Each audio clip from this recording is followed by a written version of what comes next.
o válvula de expulsión de aire. Esas válvulas de ventosa o válvulas de expulsión de aire se instalan en la parte más alta de las tuberías para que el aire que viene desplazado por la masa de agua sea expulsado por ese punto y no nos ocasione problemas de taponamiento por una burbuja de aire. Entonces, en la parte más alta de la tubería se va a colocar una válvula de ventosa o expulsión de aire.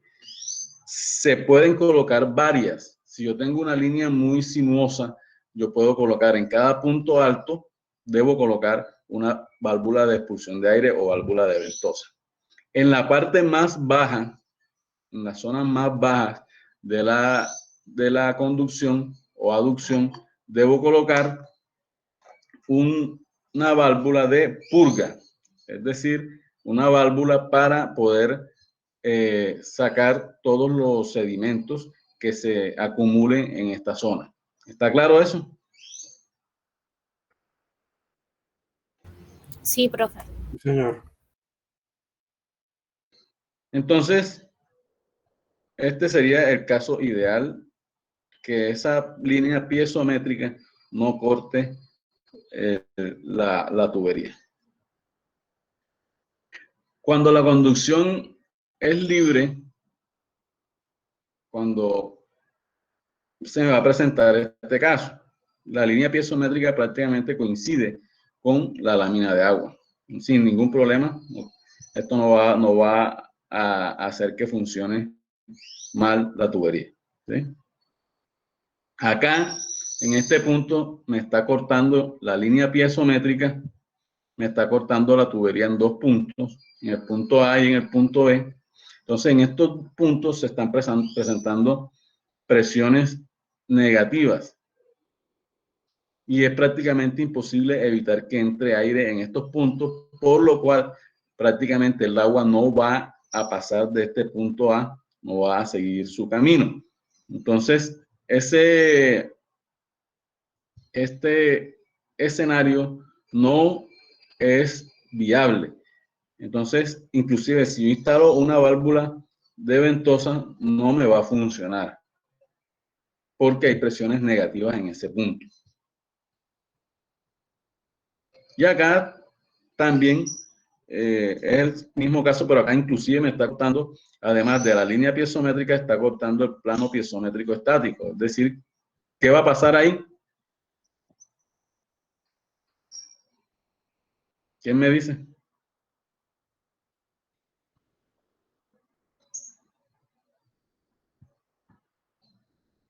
¿Qué pasa si yo tengo esta tubería, este alineamiento, este perfil de tubería? No va a pasar, el agua sencillamente se va a quedar aquí, entonces no va a pasar, no puede vencer esa línea piezométrica.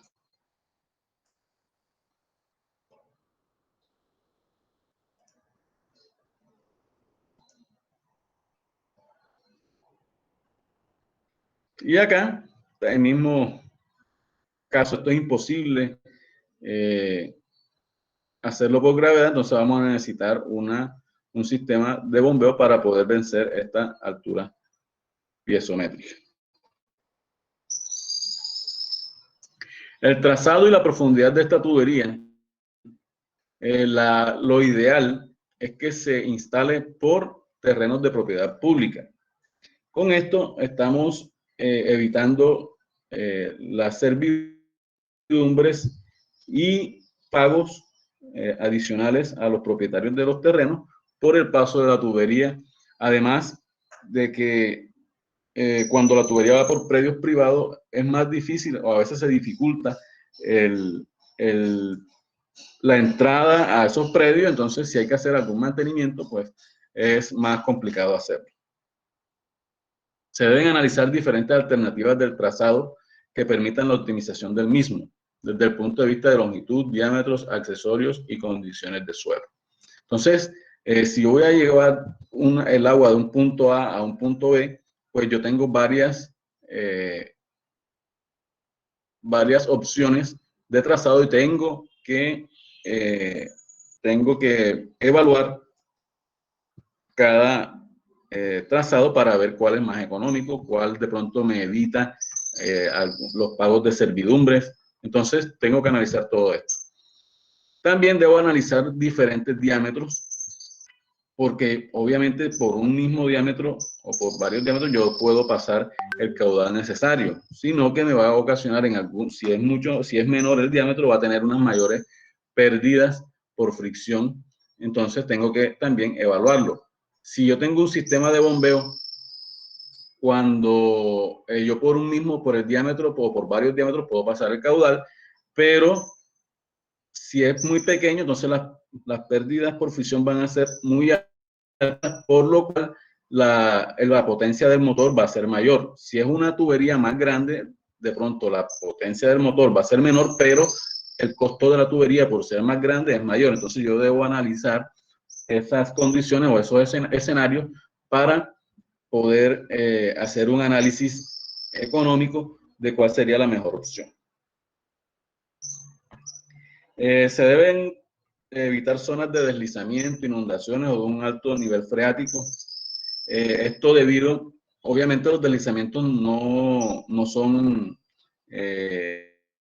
no es una condición ideal para una tubería, porque quedaríamos, si hay un deslizamiento, quedaríamos sin la cimentación de la tubería, y esta se puede partir debido a que no está diseñada para soportar esos esfuerzos. Las zonas de inundaciones o de un alto nivel freático también se deben evitar por varias razones. Una, que cuando hay nivel freático y estamos utilizando tuberías livianas, por ejemplo el PVC, pueden hacer que esta tubería por unas subpresiones se levante. Entonces hay que tener en cuenta esto. Y lo otro es que si tengo una zona de inundación y mi servicio no es constante o no es permanente, entonces cuando no hay servicio se crean también unas presiones negativas que hacen que el agua, o si hay alguna fuga, el agua que está alrededor entre a la tubería del sistema de acueducto, y esto puede ocasionar contaminación. Si la tubería trabaja a presión, debe estar por debajo de la línea piezométrica. Eso ya lo mostré. Además, se aconseja que exista una distancia mínima de 2 metros entre esta y la clave de la tubería. La cota clave, ¿quién sabe cuál es la cota clave y la cota batea? ¿Quién me dice cuál es la diferencia?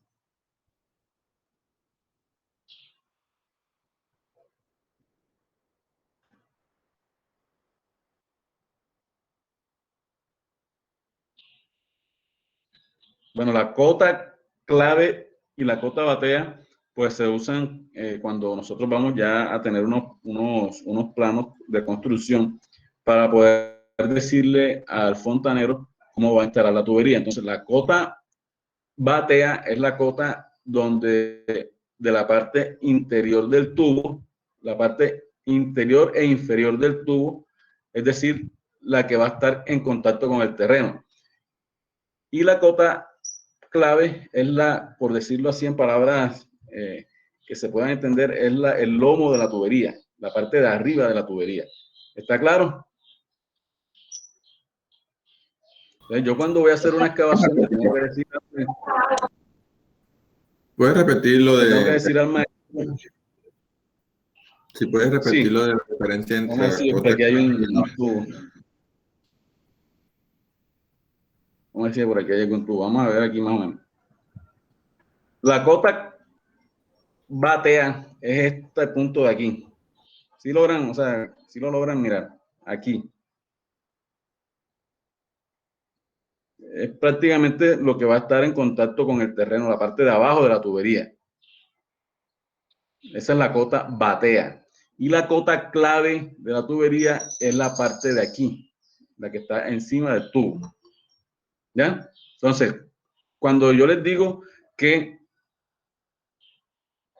por ejemplo, la profundidad a la que tiene que estar instalada la tubería es a 1.2 metros cota clave, es decir, que aquí hasta aquí debe haber 1.2 metros. O a veces me dicen, no, un metro a cota clave. Entonces quiere decir que la profundidad de la excavación va a ser de aquí hacia abajo lo que tenga la tubería. Y si me dicen cota batea, es la cota esta de acá, de la parte inferior de la tubería. ¿Quedó claro? Sí, profe.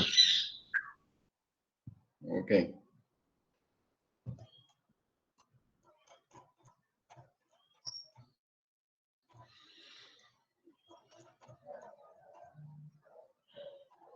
Bueno, entonces dice que además se aconseja que existe una distancia mínima de 2 metros entre entre la línea piezométrica y la cota clave de la tubería.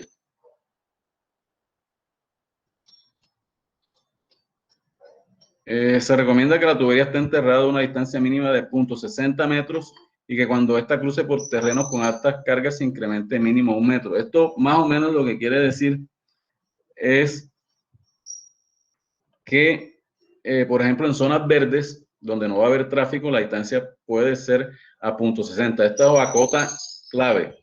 La distancia mínima que debe estar enterrada es 0.60 y que cuando se cruce por terrenos con altas cargas, es decir, por vías, cuando va por vías que tienen tránsito de vehículos, debe ser mínimo 1 metro. Lo que les hablaba ahorita de la válvula de purga, se instalan lateralmente en los puntos bajos del trazado. Entonces, esto no es más que, si esta es la tubería principal, lo que se hace es una derivación y se le coloca una válvula de compuerta, una válvula para que cuando yo lo necesite, obviamente hay que hacerle una caja. Esto se hace una derivación con una T. Y cuando yo lo necesite cada tiempo estipulado, yo vengo y abro esta válvula para que salgan los sedimentos y toda la parte de sedimentos finos y gruesos que se puedan acumular en la parte baja de la tubería.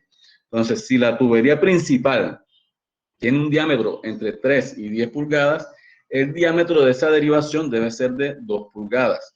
Si la tubería principal está entre 2 y 14 pulgadas, el diámetro de la purga, es decir, de la derivación, debe ser 3 pulgadas. Y aquí, 16 a 20 debe ser 4, 24 a 36, de 32 a 38 pulgadas debe ser 8 pulgadas la derivación, y si es mayor o igual de 40 pulgadas, el diámetro de la purga debe ser de 10 pulgadas.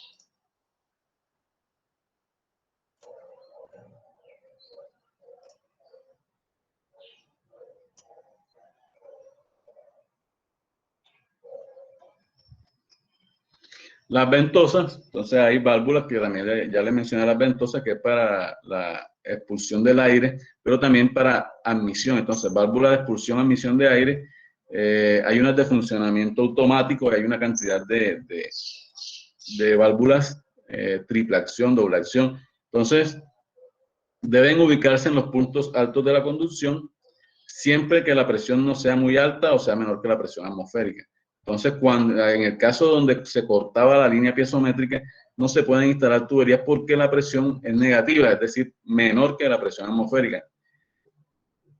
La función de estas válvulas de ventosa es expeler el aire o expulsar el aire dentro de la tubería durante su llenado. Cuando se va llenando la tubería, ella va transportando ese aire acumulado, lo va transportando obviamente hacia las zonas más altas. Y es más fácil sacarlo en una zona alta. Entonces, por eso se colocan las ventosas en esos puntos altos del trazado de la tubería. Expulsar el aire que tiende a acumularse en los puntos altos, admitir aire en caso de operación de una válvula de purga que pueda crear presiones negativas en la tubería. Entonces, cuando yo abro la válvula de purga, también me crea unas presiones negativas, y la ventosa también puede tener la función de ingresar aire a la tubería para que pueda funcionar la válvula de purga. Entonces, hay de acción simple, solamente expulsan aire. Esta puede ser de 1/12 del diámetro de la tubería principal o 1/8 para ventosas de doble acción, es decir, que expulsan o también admiten aire. El diámetro mínimo para tuberías de 4 pulgadas es de 2 pulgadas, y así con respecto a la tabla que les mostré ahorita. Miren, que puede ser de 2 en mínimo hasta 10 pulgadas puede ser la válvula de purga, y las ventosas pueden ser también hasta de 3 pulgadas. Esta es una válvula de ventosa. Funcionamiento. Entonces miren que tiene un flotador, es como un balín que cuando viene el aire por aquí y va a salir, ese balín se levanta y puede salir el aire. Hay unos que tienen un funcionamiento más complejo. Entonces miren que aquí tengo una válvula donde tiene un flotador, que es este que está aquí, como el que utilizan los sanitarios. Tiene un orificio de llenado y vaciado, un orificio de purga. Entonces, este es el funcionamiento de esa válvula de ventosa. Miren que aquí cuando el aire va a salir, aquí sale el aire cuando se está llenando la tubería, y cuando ya la tubería está llena, se llena de agua, y también permite la salida de las burbujas que se presentan cuando se está llenando la tubería. Esta es la instalación o la forma de instalar esas válvulas. Esta es la tubería principal. Entonces tiene una derivación. Se le coloca una válvula aquí para en caso de hacerle cualquier mantenimiento yo pueda cerrar esta válvula. Y aquí está la ventosa. La ventosa es prácticamente la parte superior, y estos son accesorios que se colocan para su instalación. Bueno, dentro de ese trazado de la tubería también hay que colocar válvulas de control o de corte en caso de que haya que hacer algunos mantenimientos. Si es una línea de conducción muy larga, entonces deben colocarse cada kilómetro para poder hacer mantenimientos en caso de que sea necesario. Entonces pueden ser válvulas de mariposa, pueden ser válvulas de compuerta. La válvula de mariposa generalmente se utiliza cuando los diámetros son superiores a 10 pulgadas. Las válvulas de compuerta se utilizan en tuberías de menos de 10 pulgadas. Entonces las conducciones se pueden, o hay varios o múltiples materiales en los que se puede instalar. Entonces el más conocido o el más usado es el PVC por sus características. Es liviano, es flexible, es de fácil instalación. Entonces ese es el que más se utiliza, el PVC. Pero también existe el polietileno de alta densidad, el hierro dúctil, GRP. Entonces tenemos muchos materiales en los cuales podemos instalar nuestra tubería de conducción o de aducción. ¿De qué depende cuál material escojo yo? De la capacidad de carga, es decir, si yo tengo una zona con un tráfico muy alto, muy pesado, entonces debo coger una tubería que me soporte esas cargas. La vida útil, bueno, la vida útil generalmente ya la garantizan casi todos los materiales, los fabricantes. Anteriormente se instalaban muchas tuberías en concreto o en asbesto, pero ya no se están instalando, primero porque el asbesto tiene ahí unos indicios de ser cancerígeno, o está demostrado que es cancerígeno por vía aérea, es decir, por los pulmones. Se está demostrando que también puede ser cancerígeno por ingestión por las vías digestivas. Entonces, si yo tengo un acueducto con tubería de asbesto cemento, eso bota unas fibras que pueden ocasionar enfermedades en el cuerpo humano. Inclusive ya en Estados Unidos, en la normatividad, controlan las fibras de asbesto que pueden presentarse en el agua. Entonces, es importante que ya esas tuberías no se instalen. Inclusive ya se está actualizando la norma para prohibir este tipo de materiales. Y la tubería de concreto, pues, también tenía una deficiencia, y era que no era muy flexible, entonces se partía o fallaba mucho, y esto ocasionaba fugas en el sistema. Las tuberías que más se usan actualmente está polietileno de alta densidad, que también es muy flexible, liviana, y tiene una ventaja con respecto al PVC, y es que el PVC, cuando está expuesto a la luz ultravioleta, por ejemplo del sol, se cristaliza con el tiempo y pierde su capacidad de resistir cargas y se parte. En cambio, el polietileno tiene esa propiedad de resistir esa luz ultravioleta sin cristalizarse. El hierro dúctil tiene también una muy buena resistencia, pero tiene un problema, y es que es muy costoso. Entonces hay que hacer ese análisis cuando vayamos a diseñar nuestras tuberías. Hay que mirar cuál es la mejor opción de materiales. ¿Ok? Otra de las desventajas del hierro dúctil es que el transporte y la instalación es más complicado, son tuberías más pesadas. En cambio, el PVC y el polietileno son tuberías más livianas. Pero el hierro dúctil puede soportar muchas más presiones que una tubería de PVC o de polietileno.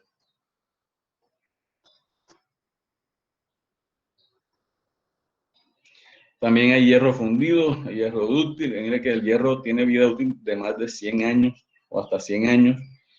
Hay problemas también de hierro cuando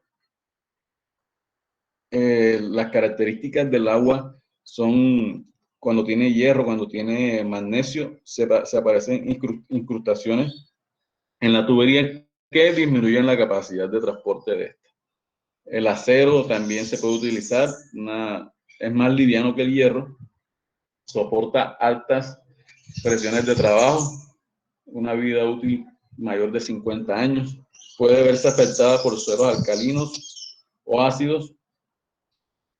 La tubería en concreto, miren que ya una vida útil alta, pero no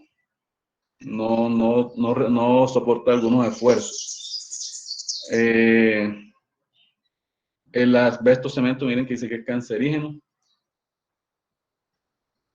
Están los plásticos, que son de los que les hablaba, el PVC, el GRP, que es poliéster reforzado con fibra de vidrio, polietileno de alta densidad. ¿Qué otra ventaja tienen estas tuberías de plástico?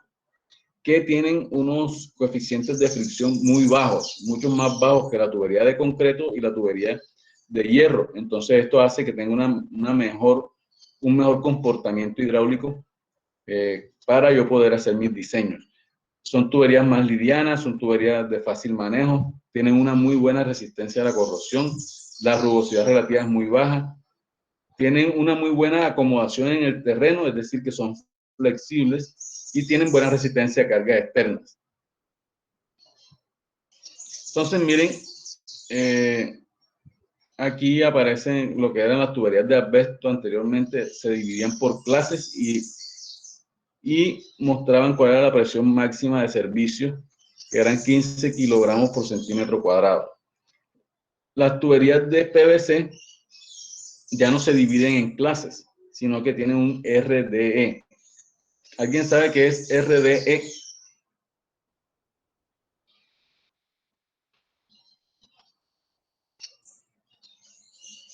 RDE es la relación diámetro-espesor. Es dividir el diámetro interno de la tubería entre el espesor del tubo. Entonces, ¿esto qué me da? Una relación que entre más pequeña, mayor va a ser la presión de servicio, porque se supone que va a ser un diámetro, el espesor va a ser mayor. Entonces me da unas presiones máximas de servicio de 14.06 kilogramos por centímetro cuadrado, la RDE 21. Hay RDE menores, pero ya se fabrican por pedido. Entonces, las que encontramos en Paco, en Durman, todos estos fabricantes, generalmente las tenemos hasta RDE 21. Y me puede soportar una máxima presión de servicio de 14.06 kilogramos por centímetro cuadrado. Esos son más o menos 140 metros columna de agua, ¿sí? El RD 26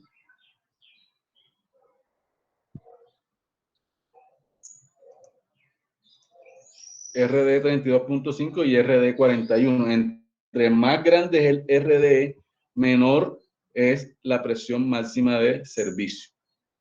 Entonces, estas tuberías van desde 2 pulgadas hasta 12 pulgadas, más o menos maneja el PVC.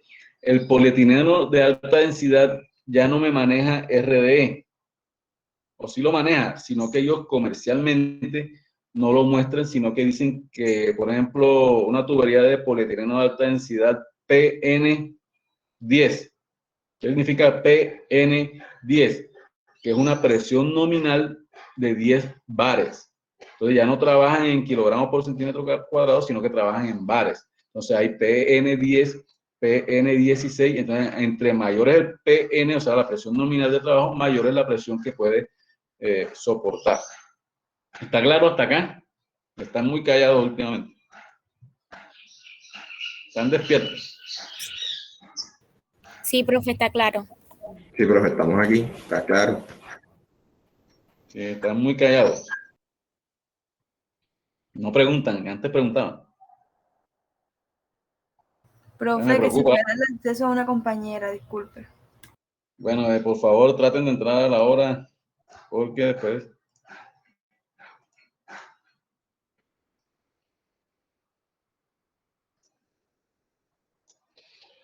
Entonces, bueno, ¿tienen alguna duda, alguna pregunta? ¿Todo está claro? Si no preguntan es porque no entendieron nada o entendieron todo. Cuéntenme.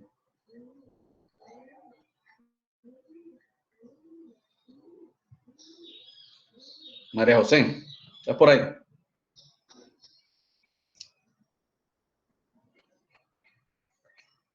María José. María José se durmió. Estela. María José no tiene micrófono.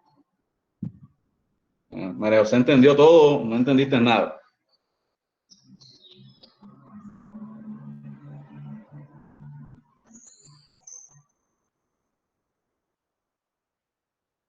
Vamos a ver.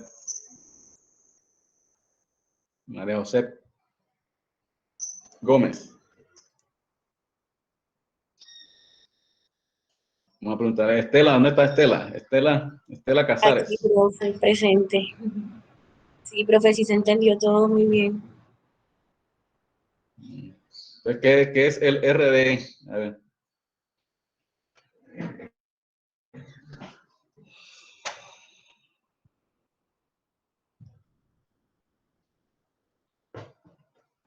Estela, ¿qué es RD? ¿Qué es eso?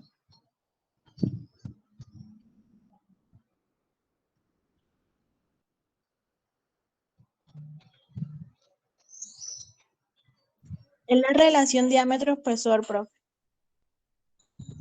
¿Quién dijo? Estela o María Camila. María Camila. Ok. Listo, entonces, regálame un momentico, ya seguimos.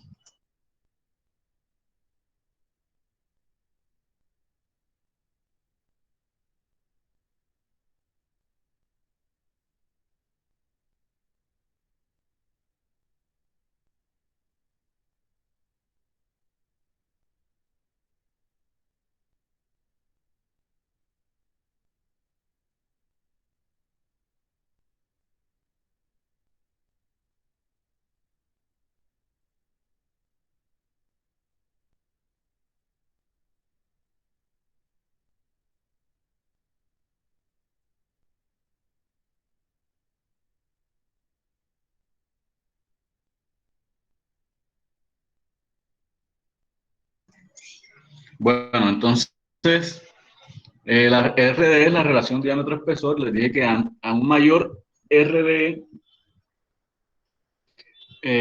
menor es la resistencia. Voy a presentarle ahora el manual de tuberías de PAVCO para que miren cómo muestran ellos sus productos, ¿no? Voy a mostrarles de PAVCO porque es como el más completo. Pero también existen otros fabricantes. Está Durman, está... no me acuerdo, pero esos son como los dos más grandes.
¿Están viendo la pantalla ahí?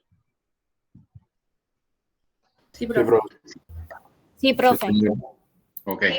Entonces este es el manual técnico PAVCO Unión Platino. Ellos tienen varias líneas de tubería, Unión Platino, Unión Z, biaxial, pero la que más se utiliza es Unión Platino. Lo que quiere decir es que en la campana y el espigo cuando entran tienen estos sellos o estos empaques miren que tienen como una línea metálica ahí que es la Unión Platino que ellos llaman.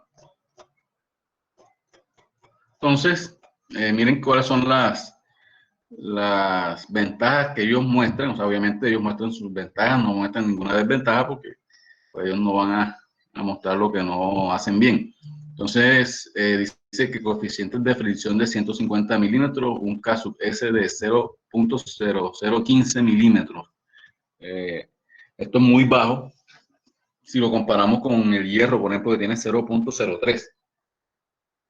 Fácil y rápido de instalar, peso liviano, unión con anillo de caucho integrado al tubo, tubería de 6 metros, compresión hasta 500 psi, o sea, 500 libras por pulgada cuadrada, tuberías hasta 24 pulgadas. Dicen ellos que son amigos del medio ambiente, impidiendo la contaminación del agua conducida, impide la erosión de los suelos y hundimiento de vía debido a exfiltraciones. Regálenme un momentico, por favor.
Bueno, entonces,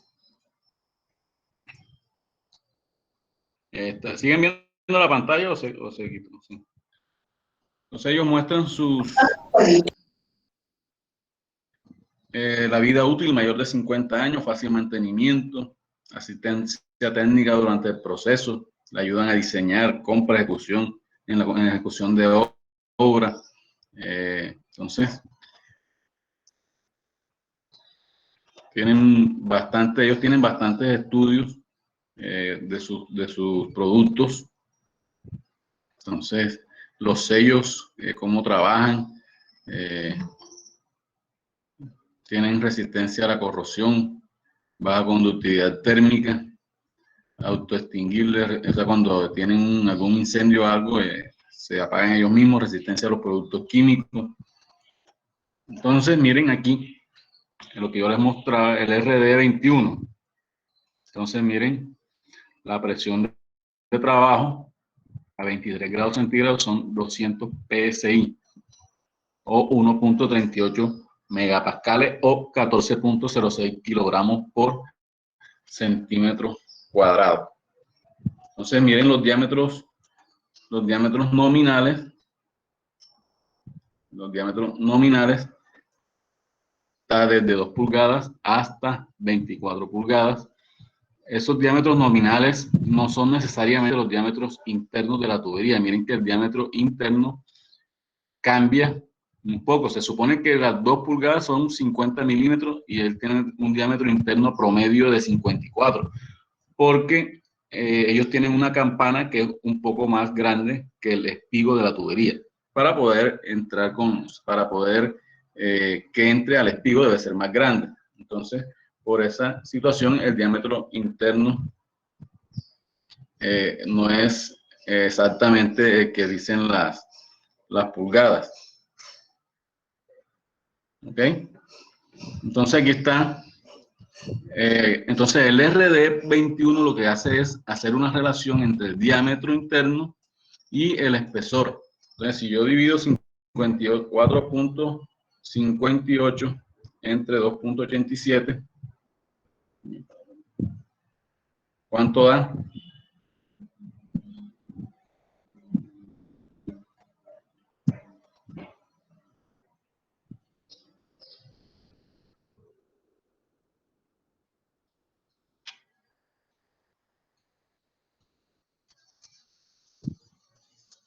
¿Cuánto da? 19.017. Sí, entonces da un poquito menos, pero ellos lo aproximan a ese RD21. ¿Ok? Entonces, eso es más o menos lo que les quería mostrar. Acá está el RD32.5, RD26, que ya soporta un poco menos a las presiones. RD32.5.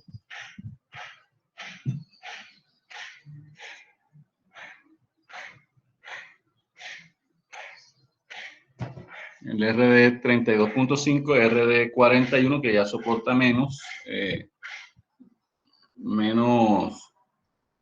presiones. Miren que ya está en los 7.03 kilogramos por centímetro cuadrado, o sea, casi la mitad de lo que soporta la tubería RD21. Entonces, un momentito.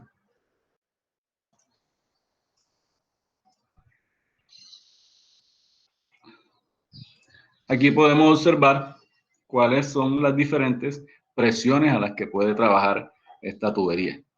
Inclusive acá tengo los accesorios, los codos de gran radio, hay codos de radio corto, que depende de las condiciones en terreno que yo esté manejando.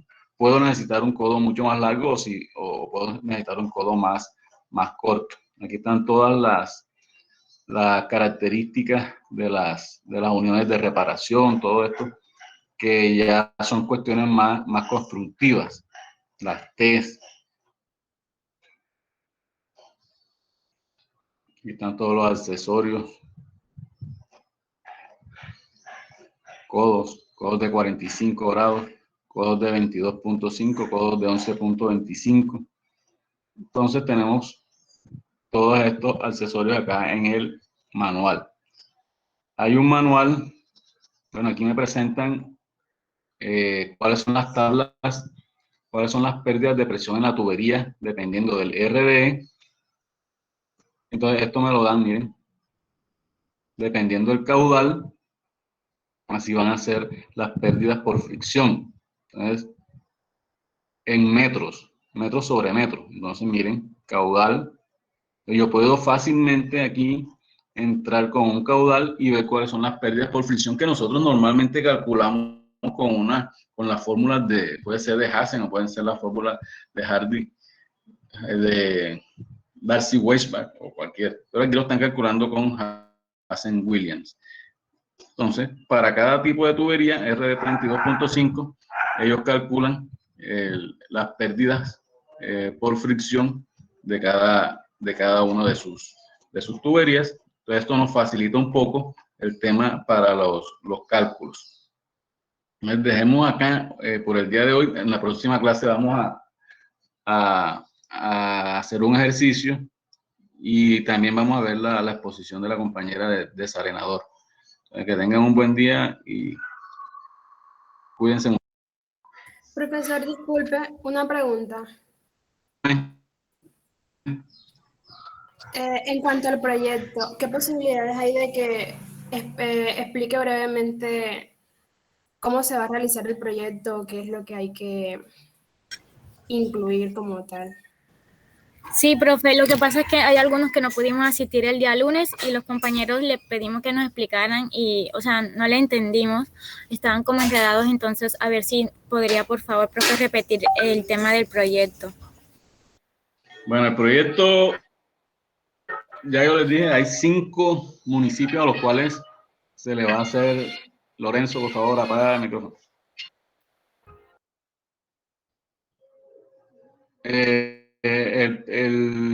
Hay 5 municipios a los cuales se va a hacer el proyecto. Entonces, el proyecto consiste básicamente en 2 cosas o 3. Un diagnóstico, el cual me van a hacer una descripción de cómo está el sistema de acueducto actualmente. Entonces, ¿qué van a poner ahí? Desde la fuente de captación, entonces me van a decir, hombre, el municipio de San Onofre capta el agua del acuífero Morrosquillo, entonces después viene, me van a hacer una breve descripción del acuífero, o sea, eso lo encuentran en internet. Después viene la captación, entonces la captación se hace por medio de 6 pozos profundos, los cuales están ubicados en las coordenadas, si las tienen, o no sé, o si tienen algún nombre los pozos. El pozo 1, pozo 2, pozo 3, pozo 4, pozo 5. El pozo 1 tiene un caudal, se le está extrayendo un caudal de tantos litros por segundo. El pozo 2, tantos litros por segundo. El pozo 3, tantos litros por segundo. Ese agua es conducida por medio de una línea de impulsión o una línea de aducción hasta en esa línea tiene un diámetro de tantas pulgadas, un material de tantas pulgadas, un material tal de PVC, hierro, lo que esté allá, llega, después viene el almacenamiento, hasta ahí vamos, o sea, todavía no hemos dado almacenamiento, pero les voy a decir, después llega a un tanque en concreto de tantos metros cúbicos y de ahí distribuyen a la red de distribución o de ahí se bombea nuevamente a un tanque elevado de tales características y va a la red de distribución. Hasta ahí lo dejamos, hasta red de distribución. Eso sería el diagnóstico. Después, ¿ustedes qué van a hacer? Un diseño. Entonces, con sus cálculos, ustedes van a ver cuál realmente es el caudal que se necesita en ese municipio. Entonces, si los pozos están dando 15 litros por segundo todos, y según sus cálculos se necesitan 30 litros por segundo, ustedes van a mostrarme esos cálculos y me van a decir, hombre, en el municipio tenemos un déficit de caudal de tantos litros por segundo, por lo que se recomienda la construcción de unos nuevos pozos, de un pozo nuevo. ¿Sí? Almacenamiento. Se necesitan 1000 metros cúbicos de almacenamiento y el municipio cuenta, según lo investigado o lo consignado en el diagnóstico, cuenta solo con 400 metros cúbicos, es decir, que hacen falta 600 metros cúbicos de almacenamiento. Entonces es necesario la construcción de otro tanque, ¿sí? Entonces es más o menos lo que yo necesito. A medida que vayamos avanzando en los temas, ustedes van a ir diseñando. O sea, ya tenemos la proyección de la población. En el diagnóstico va a ir la población actual y ustedes van a proyectar la población porque eso ya lo dimos. Entonces es lo que yo quiero que ustedes hagan. Esos van dos componentes. El tercer componente es que todos esos cálculos que ustedes van a hacer, lo deben hacer en una hoja de cálculo en Excel, donde traten de que sea lo más automática posible. Es decir, si yo le meto a la población, que ya él mismo haga todos los cálculos y llegue a tener la proyección total, cuál es el almacenamiento, cuál es el caudal, sin yo tener que mover tantos números. ¿Está claro? Sí, profe, muchas gracias. Listo. ¿Preguntas?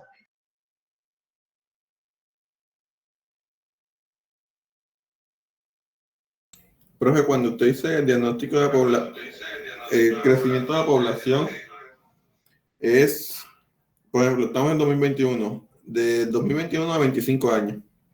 Sí, el periodo de diseño, 25 años. Ok.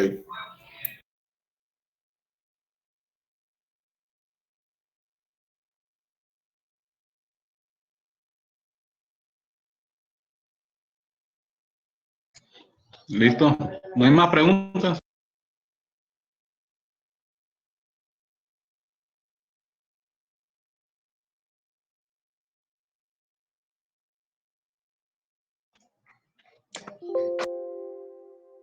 Que tengan un buen día entonces. Cuídense mucho.